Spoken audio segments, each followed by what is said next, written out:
الشيطان الرجيم بسم الله الرحمن الرحيم إن الله وملائكته يصلون على النبي يا أيها الذين آمنوا صلوا عليه وسلموا تسليما بلغ العلا بكماله كشف الدجى بجماله حسنت جميع خصاله بلغ العلا بكماله كشف الدجى بجماله حسنت جميع خصاله صلوا عليه وآله. اللہ رب العزت جل مجدہ الکریم کا بے پناہ فضل و کرم، اس کی توفیق خاص ہے اس نے ہم سبھی کو ایک بار پھر سے دین سیکھنے کا موقع عطا فرمایا۔ اللہ تعالیٰ ہم سب کا آنا جانا، مل بیٹھنا، سمجھنا سمجھانا اپنے بلند اور پاک بارگاہ میں قبول و منظور فرمائے، اور ان نشستوں کو قیامت کے دن ہم سب کے لیے ذریعہ نجات بنائے۔ آنے والا جو جمعہ ہے 13 رجب المرجب، جشن مولود کعبہ، داماد رسول، خلیفہ رسول حضرت سیدنا مولا علی رضی اللہ تعالی عنہ کا یوم پیدائش ہے۔ اللہ رب العزت ہم سب کو اپنے بزرگوں کے طریقوں پہ چلنے کی توفیق عطا فرمائے۔ حضرت مولا علی رضی اللہ تعالی عنہ کی ذات وہ ذات ہے جس کے بارے نبی کریم صلی اللہ علیہ وسلم نے ارشاد فرمایا تھا، جس طرح حضرت عیسیٰ علیہ السلام کے بارے میں 2 گروہ تباہ ہو گئے تھے، گمراہ ہو گئے تھے۔ ایک گروہ وہ تھا جنہوں نے عیسیٰ علیہ السلام پر الزام لگایا، آپ کو برا بھلا کہا، آپ کی مخالفت کی، اور دوسرا گروہ وہ تباہ ہوا جنہوں نے عیسیٰ علیہ السلام کو خدا کہہ دیا۔ یہ دونوں گروہ تباہ ہو گئے تھے۔ میرے نبی کریم صلی اللہ علیہ وسلم نے فرمایا، اے علی تیرے بارے میں بھی 2 گروہ تباہ ہو جائیں گے، ایک وہ جو تیرا انکار کرے گا، اور ایک وہ جو تیری فضیلت بیان کرتے کرتے غلو کر جائے گا، حد سے تجاوز کر جائے گا۔ حضرت علی مرتضیٰ شیر خدا رضی اللہ تعالی عنہ، کسی مومن کے دل میں آپ کا عشق نہ ہو ایسا نہیں ہو سکتا، اور منافق کے دل میں آپ کا بغض نہ ہو ایسا بھی نہیں ہو سکتا۔ حضرت علی رضی اللہ تعالیٰ عنہ کی چند ایک ایسی باتیں جو ہماری زندگی کے لیے سبق ہے، ہمیں صرف اس کو سمجھنا ہے۔ حضرت علی رضی اللہ تعالیٰ عنہ نے ایک دفعہ منبر پہ بیٹھ کے ایک جملہ بولا کہ تم میں سے جو شخص جو سوال پوچھنا چاہتا ہے وہ پوچھ لے، میں اس کا جواب قرآن سے دوں گا۔ کوئی بھی سوال کر لو، جواب قرآن سے نکال کے دوں گا۔ یہ بہت بڑی بات ہوتی ہے کہ کوئی بندہ اتنا بڑا دعویٰ کر دے کہ جو پوچھنا پوچھ لو، جواب قرآن سے ملے گا، اس کے علاوہ نہیں ملے گا۔ ایک منافق تھا، وہ کھڑا ہو گیا، اس کی داڑھی کے اوپر نہ صرف ایک بال تھا یا کچھ بال اور تھے، بالکل چھوٹی سی اس کی داڑھی تھی، اور حضرت علی مرتضیٰ شیر خدا رضی اللہ تعالیٰ عنہ کی داڑھی مبارک اتنی گھنی تھی کہ جب آپ سورج کے سامنے کھڑے ہوتے تھے تو داڑھی کا جو پرچھاواں تھا وہ آپ کے سینے میں پھیل جاتا تھا۔ داڑھی کا جب سایہ بنتا تھا تو آپ کے سینے میں پھیل جاتا تھا، اتنی گھنی داڑھی تھی۔ اور آج ان کا نام بھرنے والے داڑھی پوری نہیں رکھتے، کہتے تھے ہم علی کے ماننے والے ہیں، اور مولا علی کی داڑھی اتنی تھی کہ سینہ اس کے سائے سے بھر جاتا تھا۔ اب اس نے سوال کیا کہ جی آپ نے کہا ہے کہ جو بھی سوال پوچھوں گا اس کا جواب آپ قرآن سے دیں گے، تو میرا سوال یہ ہے کہ میری داڑھی پہ چند بال ہے، آپ کی داڑھی گھنی ہے، یہ کیوں فرق ہے؟ اس کا جواب بھی قرآن سے دیں۔ میری داڑھی پہ تھوڑے سے بال ہیں، آپ کی داڑھی بڑی ہوئی ہے، تو اس کا جواب بھی قرآن سے نکال کے دیں۔ تو آپ نے فرمایا اس کا جواب قرآن نے تو نے پڑھا نہیں ہے۔ اللہ فرماتا ہے کہ جن کی دل کی کھیتی سخت ہوتی ہے وہاں تنکا تنکا ہوتا ہے، اور جن کے دل کی کھیتی نرم ہوتی ہے وہاں سبزہ بڑا ہوتا ہے۔ تو یہاں دل سخت ہے اور تنکا تنکا ہوتا ہے، میرے دل کی کھیتی نرم ہے تو اللہ نے سبزہ ہی اگا دیا ہے۔ اور مولا علی شیر خدا رضی اللہ تعالیٰ عنہ کی ایک فضیلت یہ تھی کہ آپ سے اگر عیسائی سوال کرتا تھا نا تو آپ اس کا جواب جو تھا وہ انجیل سے نکال کے دیتے تھے، یہودی سوال کرتا تھا تورات سے نکالتے تھے، جس مذہب کا بندہ آتا تھا نا اس کو اس کے مذہب کے مطابق بھی قائل کرتے تھے اور دین اسلام کے مطابق بھی قائل کرتے تھے۔ ایک دن آپ سے کسی نے پوچھا کہ آپ کے پاس اتنا علم کیسے آیا کہ جو بندہ سوال کرتا ہے آپ جواب فوراً نکال لیتے ہیں؟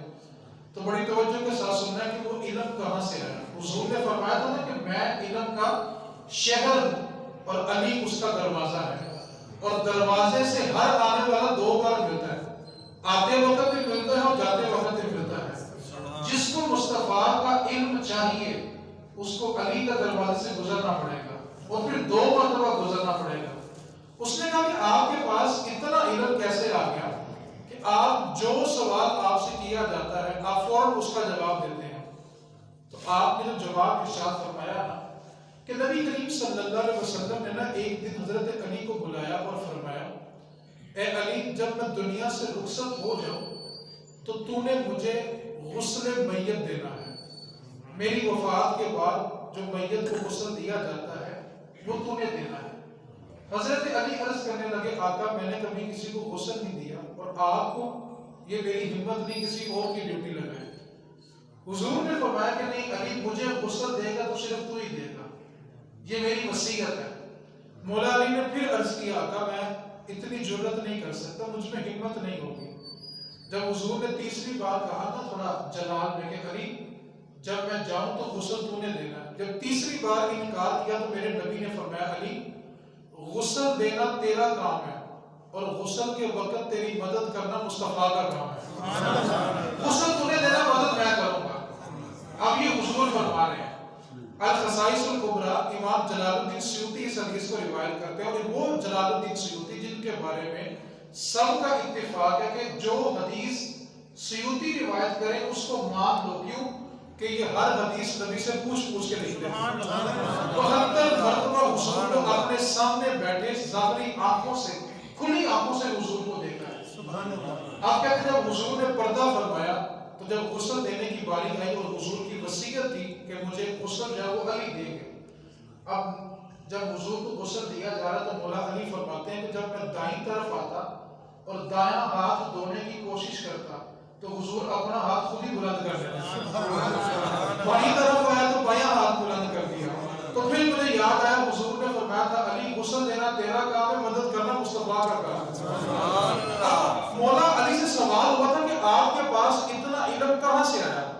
مولا علی فرماتے ہیں اس وقت میں حضور کو غسل دے رہا تھا نا تو حضور کے ابو مبارک یہ بہت زیادہ گھنے تھے، بہت زیادہ موٹے تھے، اور جب حضور کی جو ناف مبارک تھی وہ بڑی گہری تھی۔ مولا علی فرماتے تھے میں حضور کو غسل دے رہا تھا تو حضور کی پلکوں کے اوپر پانی ٹھہر گیا، موٹی پلکیں تھی، ابو جو تھے وہ موٹے تھے، اور پانی وہاں پہ رک گیا اور کچھ پانی ناف میں جمع ہو گیا۔ تو جب غسل دے کے فارغ ہوا تو میں نے دیکھا یہاں بھی پانی رکا ہوا ہے اور ناف میں پانی موجود ہے۔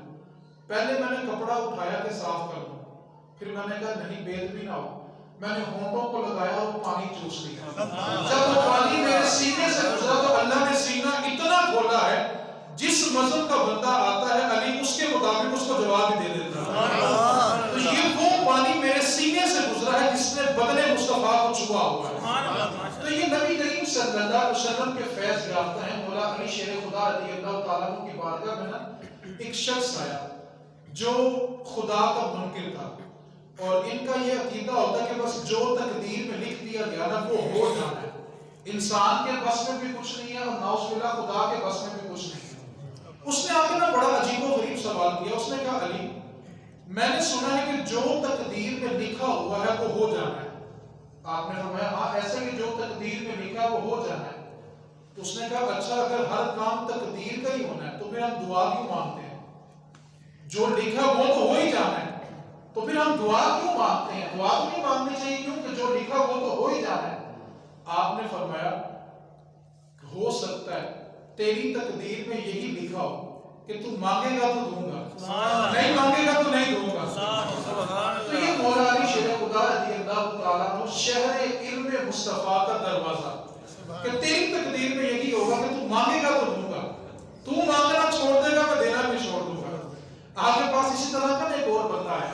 اب توجہ کریں گے تو مثال بڑی دلچسپ ہے.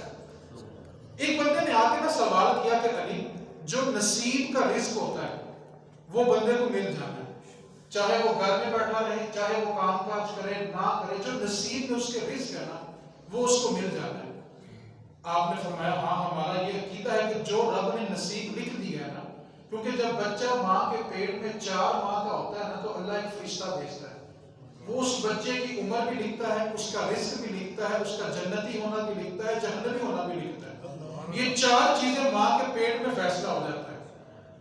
اب ہمارا رزق ماں کے پیٹ میں لکھا ہوا ہے اور ہم بڑے ہونے کے بعد سگے بھائی سے جھگڑا کر رہے ہوتے ہیں، حالانکہ لکھا ہمارا ماں کے پیٹ کا ہوا ہے اور ہم بڑے ہو کے نادانی میں جھگڑا بھی کر دیتے ہیں.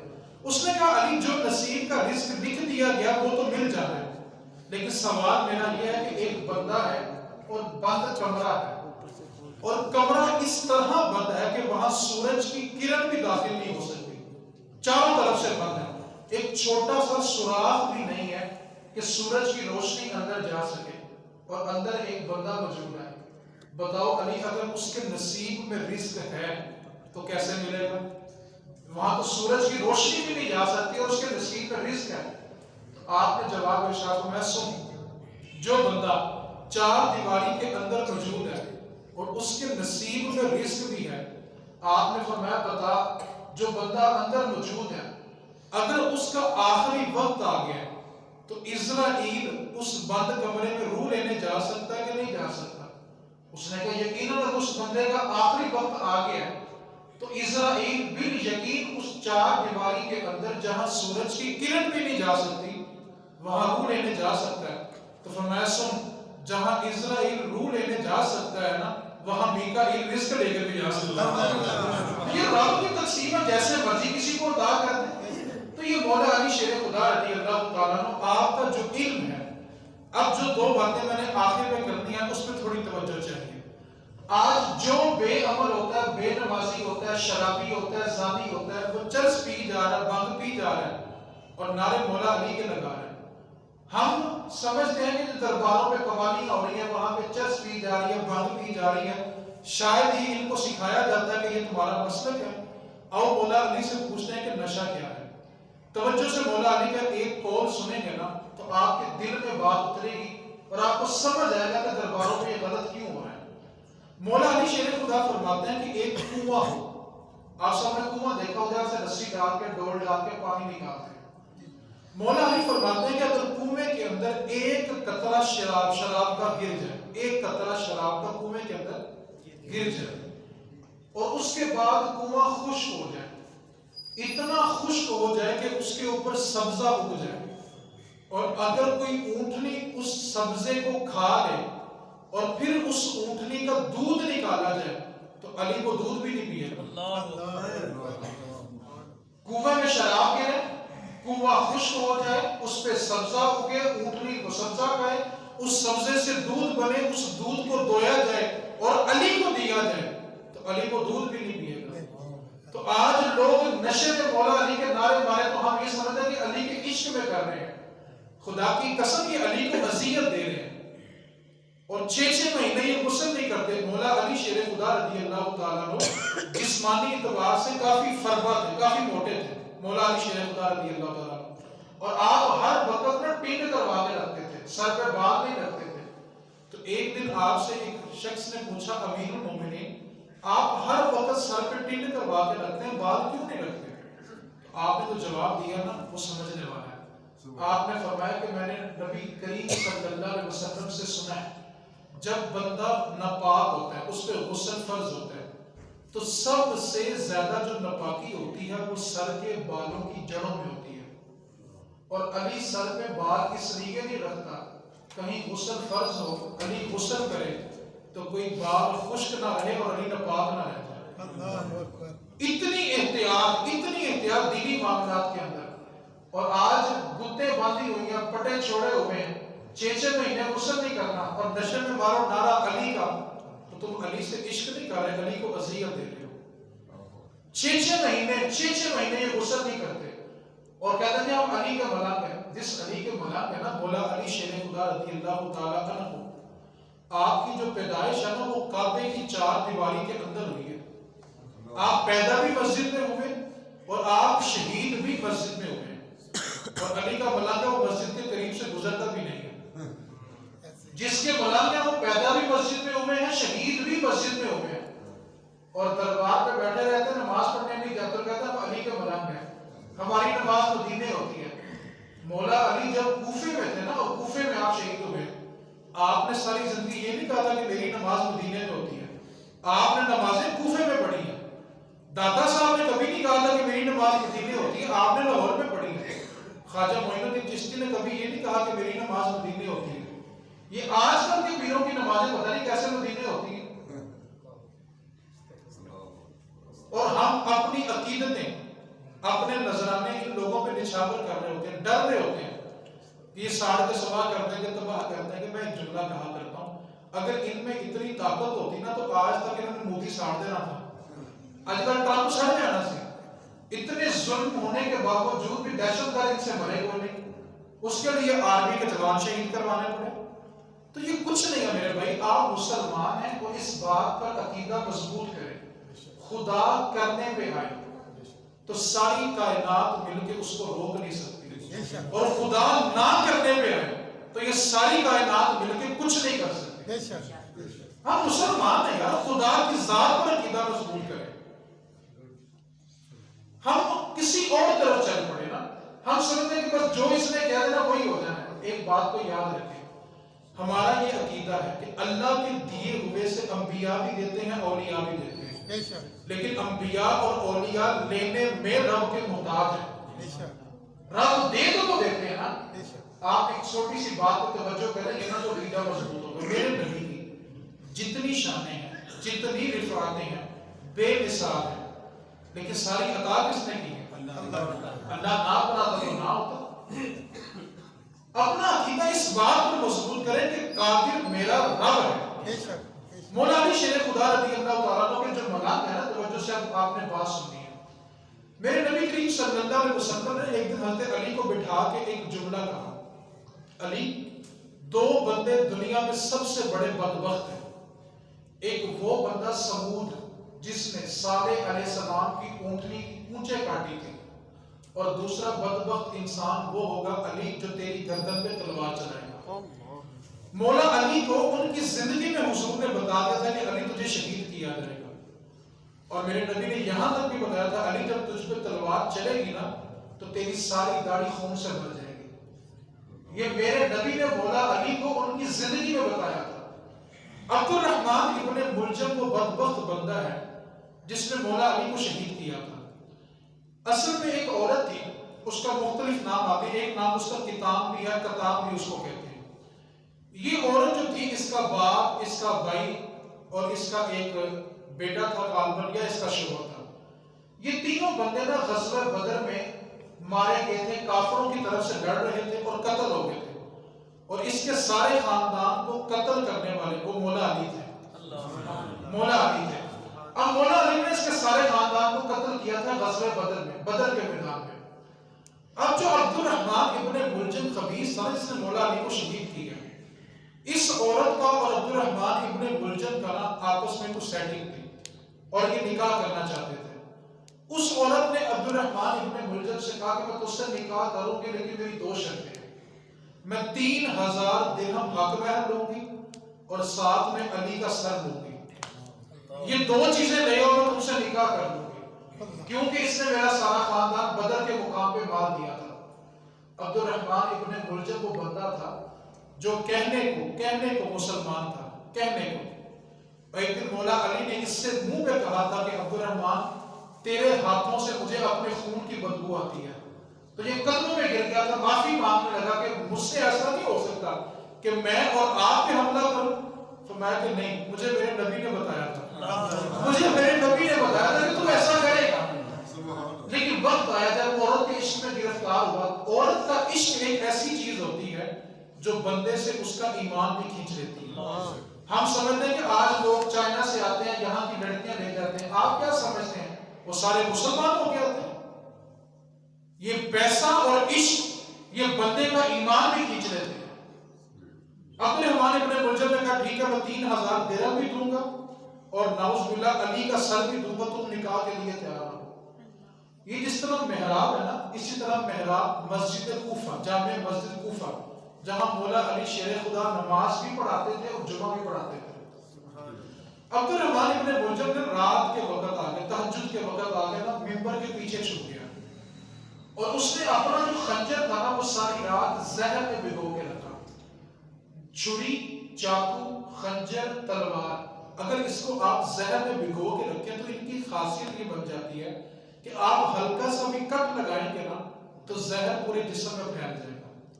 عبد الرحمن ابن ملجم خبیث نے اپنا خنجر ساری رات زہر میں بھگو کے رکھا کہ صبح علی پہ وار کرنا ہے، وار علی پہ کرنا. وہ علی خیبر کا جب قلعہ اکھاڑا تھا نا تو اپنے کندھے پہ اٹھا کے کئی گھنٹے آپ جنگ لڑتے رہے اور صحابہ کہتے ہیں جب علی نے وہ خیبر کا قلعہ دروازہ دور پھینکا نا اس کے بعد ہم 70 لوگ گئے اس کو اٹھانے کے لیے اور ہم سے وہ اٹھایا نہیں گیا. اور ایک شخص مدینے آیا اس کے بڑے عرصے بعد، یا کوفے کی روایت ملتی ہے کہ دیکھا کہ مولا علی سخت روٹی کھا رہے ہیں، 2 دن کی پڑی سخت روٹی، جب اس کو چباتے ہیں نا تو پسینہ ٹپک رہا ہے، پسینہ بہہ رہا ہے. تو اس نے کہا مولا علی میں نے تو سنا تھا کہ آپ نے خیبر کا دروازہ اکیلے اٹھایا جس کو 70 بندے نہیں اٹھا سکتے تھے، اور آپ اس کو ایک ہاتھ سے اٹھاتے تھے، دوسرے ہاتھ میں تلوار تھی اور آپ جنگ لڑتے رہے. یہاں تو آپ روٹی چباتے ہیں تو پسینہ آتا ہے. فرمایا سن، یہ میری جسمانی طاقت ہے، وہ میری روحانی طاقت ہے. وہ طاقت میرے مصطفیٰ کی طرف سے تھی. یہ تو جسم کی طاقت ہے نا، وہ طاقت مصطفیٰ کی دی ہوئی تھی. تو جب مولا علی شیر خدا پہ ابن ملجم نے وار کیا نا تو سامنے سے نہیں کیا. کیوں؟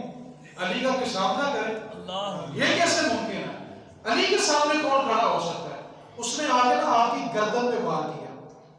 آپ سنتے پڑھ رہے تھے فجر کی، جب اس نے عبد الرحمن ابن ملجم نے وار کیا نا تو آپ گرے اور تیزی کے ساتھ خون بہنے لگا مسجد میں. پورے محلے میں شور ہوا. امام حسن رضی اللہ تعالیٰ بڑے بیٹے مولا علی کے، فاطمہ زہرا سلام اللہ علیہا کے بڑے بیٹے حسن پاک اپنے گھر سے نکلے، مسجد کوفہ میں آئے. آپ نے اپنے بابا کا سر دیا اور اپنی گود میں رکھا. خون بہ رہا ہے، شدت کی تکلیف ہے، جان جا رہی ہے. مولا علی نے فرمایا بیٹا حسن، علی کی جان جاتی ہے چلی جائے، نماز فجر قضا نہیں ہونی چاہیے. علی کی جان جاتی ہے، نماز فجر قضا تو مذاہب کیا کرتے ہیں؟ پڑھتے ہی نہیں. یہ لمحہ فکری ہے. علی کا عشق یہ نہیں ہے کہ آپ ساری رات چرس پیئیں، بانگ پیئیں، سوٹے لگائیں اور علی کے نعرے مارنے سے آپ جنتی ہو جائیں گے. وہ جاتے وقت بھی فرما کے گئے ہیں کہ جان جاتی ہے چلی جائے، نماز نہیں جانی چاہیے. وہ پیدا بھی مسجد میں ہوئے، شہید بھی مسجد میں ہوئے، اور ملک صاحب مسجد کے دروازے سے گزرتے بھی نہیں. آج کل تو پیروں نے آستانوں کے اوپر ہی اپنی نماز بنائی ہوئی ہے. آپ نماز کا وقت کہہ کے دیکھ لیں، پیر صاحب نماز کا وقت ہوا کہ تسی پڑھ لو، سی پڑھی ہوئی ہے.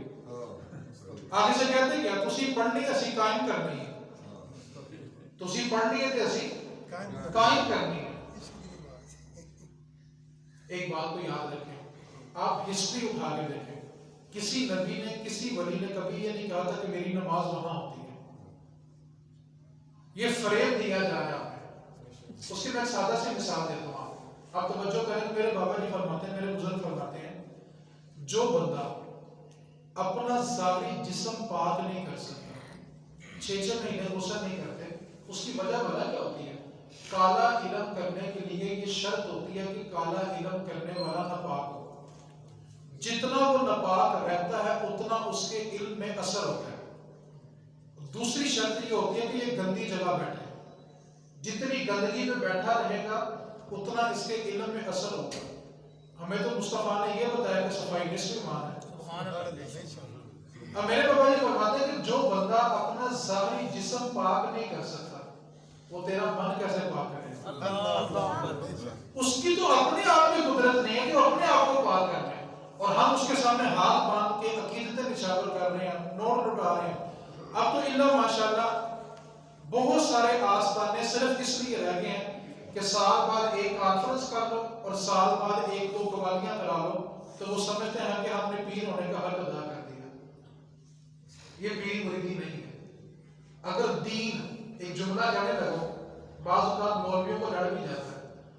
دین اگر صرف اور صرف مسجد میں ہوتا، دین اگر صرف اور صرف مسجد میں ہوتا نا تو کبھی جنگ بدر نہ ہوتی، خیبر نہ ہوتی، حنین نہ ہوتی، احزاب نہ ہوتی، قریظہ نہ ہوتی، نذیر نہ ہوتی، خندق نہ ہوتی.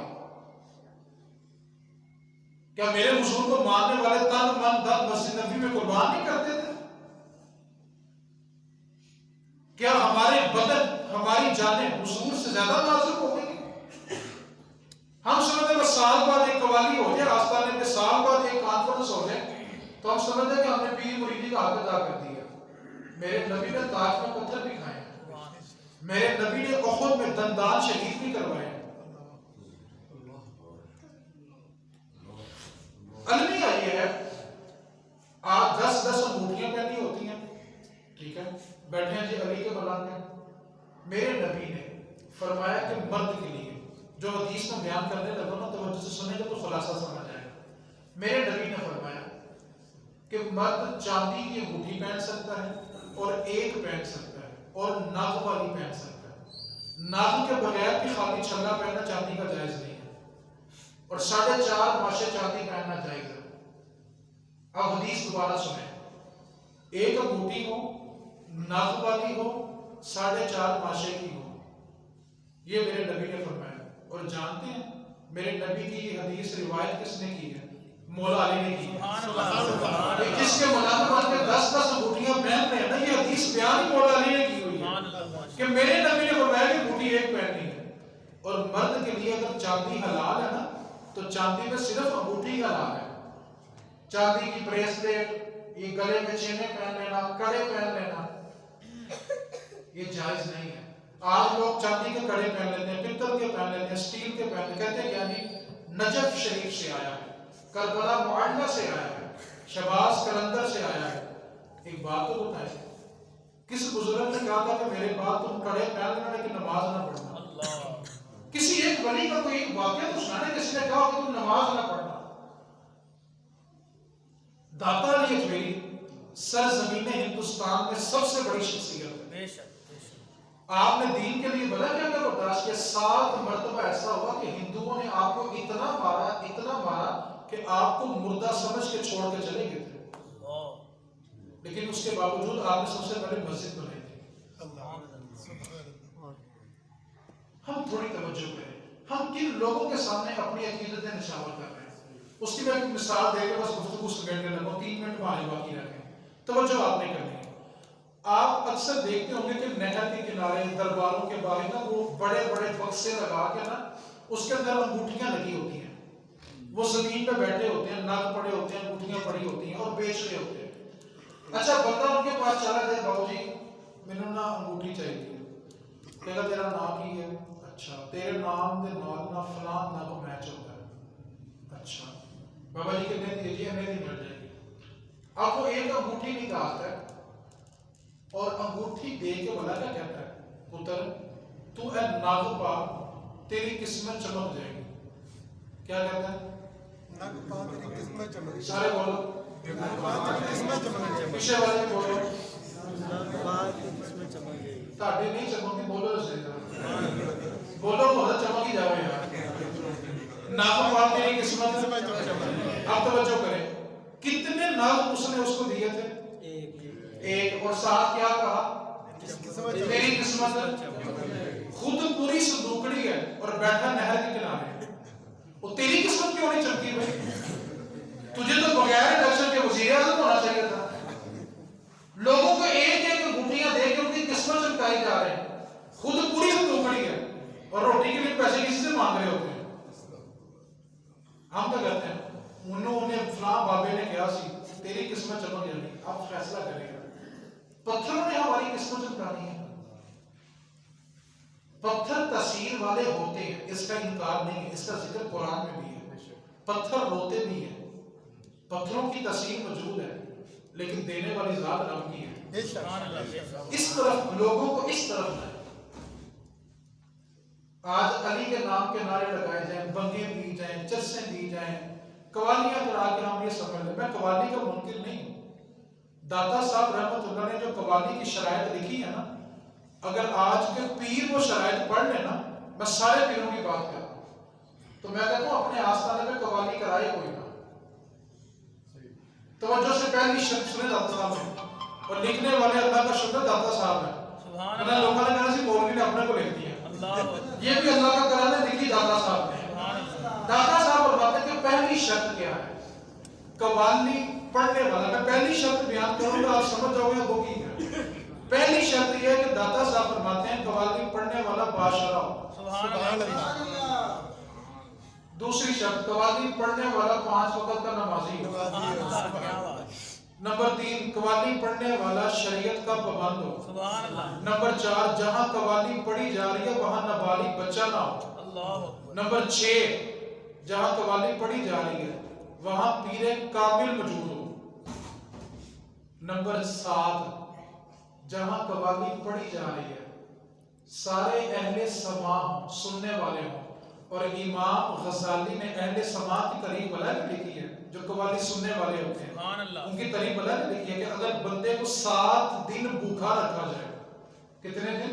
7 دن، اور 7 دن کے بعد اس کے سامنے ایک طرف روٹی رکھو ایک طرف قوالی رکھو، تو وہ کہے میں نے روٹی نہیں کھانی، میں نے قوالی سنی۔ یہ اہل سماع ہوں تو قوالی جائے گا۔ یہاں پہ کیا ہوتا ہے؟ قوالی ہو رہی ہے، بھائی وہ جو پکا کی ہے، قوالی کے دوران چائے پی جا رہی ہے، بوتل پی جا رہی ہے، توجہ نہیں ہے۔ اب آپ فیصلہ کریں یہ قوالی ہو جائے گی؟ یہ میں نے نہیں کہا بھائی، دادا صاحب نے کیا انہوں نے پوچھا، کیونکہ بات وہ آپ تو نا اتنے مفتی مدرسوں میں نہیں جتنے مفتی محلوں میں مل جاتے ہیں۔ فتویٰ لگانے کے لیے صرف موقع چاہیے، صرف موقع چاہیے۔ تو میں نے اس کے ساتھ میں یہ کہہ دیا کہ یہ میں نے نہیں کہا، دادا صاحب نے کہا، اور کہا بھی مشہور موجود میں، اور امام غزالی نے بھی کہا ہے، ان سے بھی پوچھ لینا کہ آپ نے کیوں کہا ہے۔ اس واسطے احتیاط کریں، اپنا ایمان ضائع نہ کریں۔ علی کا مذہب وہی ہے جو شریعت کے مطابق چلتا ہے، جو شریعت کے مطابق نہیں ہے وہ علی کا دوست کیسے ہو سکتا ہے؟ یار جنہوں نے ساری زندگی دین پہ گزاری ہو، دین کے لیے جان دی ہو، دین کے لیے جنگیں لڑی ہو، دین کی مخالفت کرنے والے ان کے دوست کیسے ہوتے؟ ہم نا بڑا ڈر دیتے ہیں، پیر صاحب بیٹھے بیٹھے جلال میں آگو، جلال میں آگو، کیا ہو گیا؟ احساس کریں اس چیز کا، احساس کریں، اپنے ایمانوں کی حفاظت کریں، اس بات پر اپنا عقیدہ مضبوط کریں۔ خدا کرنے پہ آ جائے تو سارے مل کے اس کو روک نہیں سکتے، اور وہ نہ کرنے پہ آئے تو سارے مل کے کچھ نہیں کر سکتے۔ طاقت میرے خدا کی ہے، آگے وہ جس کو مرضی دے دے، لیکن جس کو دے وہ بھی اس کے محتاج ہے۔ یہ عقیدہ اپنا مضبوط رکھیں۔ میرے نبی نے فرمایا جس کا میں مولا اس کا علی مولا۔ علی پاک رضی اللہ تعالیٰ عنہ، آپ کی محبت ہمارے ایمان کا حصہ نہیں ہے، ہمارے ایمان کی بنیاد ہے۔ ہم کہتے ہیں حصہ نہیں، نہیں بھائی، ہمارے ایمان کی بنیاد ہے، ہمارا ایمان کھڑا ہی علی کی محبت میں ہے۔ اس واسطے محبت والے حال نہ کریں، لیکن جب تک شریعت پہ عمل نہیں کریں گے تب تک علی سے دوستی نہیں ہو سکتی۔ اور مولا علی شیر خدا کا بس آخری واقعہ کہ دین کیا ہے اور ذاتیات کیا ہے۔ ایک جنگ کا موقع ہے اور ایک دشمن آپ کے نیچے آ جاتا ہے، آپ اس کے سینے پہ بیٹھ جاتے ہیں، میں بس مختصر سنا رہا ہوں، آپ اس پہ وار کرنے ہی لگتے ہیں کہ وہ آپ کے منہ پہ تھوک دیتا ہے۔ اب ہم جیسا ہوتا تو غصہ ڈبل ہوتا، کس نے میرے منہ پہ تھوکا ہے، آپ اس کے سینے سے اترے اور اس کو کہا جا بھاگ جا۔ بندہ حیران کہ میں نے علی پہ تھوکا بھی اور یہ مجھے مارنے بھی لگا تھا، اس نے مجھے چھوڑ دیا۔ تو آپ نے فرمایا سن، پہلے جب وہ تجھے مارنے لگا تھا نا تب جنگ تھی اور میں اللہ اور اس کے رسول کی رضا کے لیے لڑ رہا تھا، اور جب تو نے مجھ پہ تھوک دیا تو بات میری ذات کی آ گئی تھی، اور بات علی کی ذات کی ہو تو علی معاف کر دیتا ہے۔ کل کوئی یہ نہ کہتا کہ علی نے اپنے ذات کے لیے تجھے مار دیا تھا۔ اس واسطے دین کو سمجھیں، شریعت کو سمجھیں۔ بس آپ نے وہ جملہ یاد رکھنا، جو بندہ چرس پی کے پانگ پی کے یہ درباروں میں کوئی ایسی قوالیاں کرائے تو وہ شریعت نہیں ہے، ٹھیک ہے؟ میں قوالی کا ممکن نہیں، میں آپ کو بار بار کہہ رہا ہوں، قوالی ہمارے اسلاف سے ثابت ہے اور وہ سنتے تھے، اور جانتے ہیں اسلاف کی قوالیاں کیسی ہوتی تھی؟ جب قوالی ختم ہوتی تھی نا تو بعد میں وہاں سے جنازے اٹھا کرتے تھے، اس کو قوالی کہتے ہیں۔ آج نہ پڑھنے والے کو پتا کہ وہ کیا پڑھ رہا ہے اور نہ سننے والے کو پتا کہ وہ کیا سن رہا ہے، بس وہ ساز کی دھن ہوتی ہے، بس بندہ بجتا جا رہا، کچھ نہیں ہو رہا۔ اس واسطے مولا علی نے فرمایا کہ کنویں میں شراب گرے، کنواں خشک ہو جائے، اس پہ سبزہ اگے، اونٹنی سبزہ کھائے، اس سبزے سے دودھ بنے اور وہ دودھ علی کو دیا جائے تو علی وہ دودھ نہیں پیے گا۔ اس واسطے مولا علی سے والہانہ پیار کریں۔ ہمارے ایمان کی بنیاد علی کی محبت ہے، سبحان اللہ، لیکن شریعت سے ہٹ کے جو کام کرے گا وہ علی کا دوست نہیں ہو سکتا۔ اللہ کریم مجھ سمیت ہم سبھی کو عمل کی توفیق عطا فرمائے۔ وما علینا الا البلاغ۔